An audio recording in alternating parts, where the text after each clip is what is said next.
nga pala si Master at ito nga pala ang una namin vlog para mahanap ang mga taong magaganda ang kalooban. Ito nga pala ang una kong pinuntahan. Hindi nila ako pinapansin dahil siguro sa dumi na din ng aking kasuotan.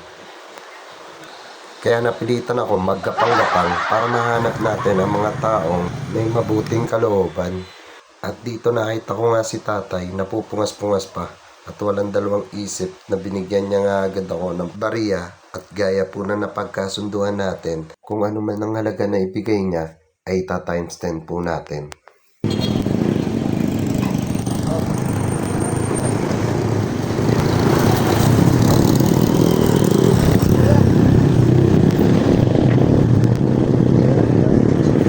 Natawa sa akin ng mga tindero dahil isang pulube naglabas ng pitaka.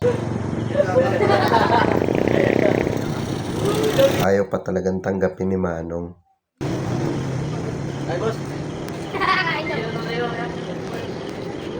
Tay, ano? Sa inyo na yan. Oh, salamat tay. Binigyan niyo ako tay. Salamat to. Tay, salamat to. Pinyuira.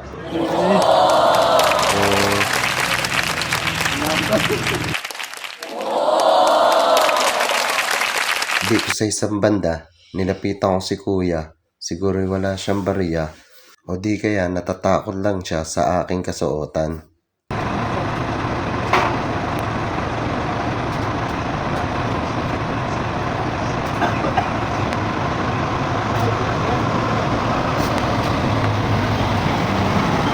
Kaya naman nilapitan ko na lang yung dalawang binatilyong nakatambay. Pero nung nilapitan ko sila, napansin agad nila yung ating cameraman.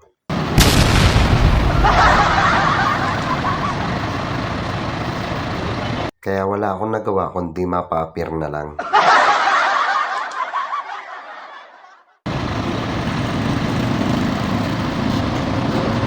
At nagpatuloy sa paggapang si Master. Pati mga nagiinom sa bar, hindi pinatawad.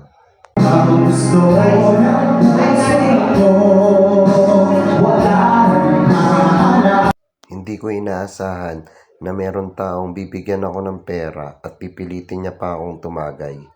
Ayaw niya din tanggapin ang perang binibigay ko sa kanya.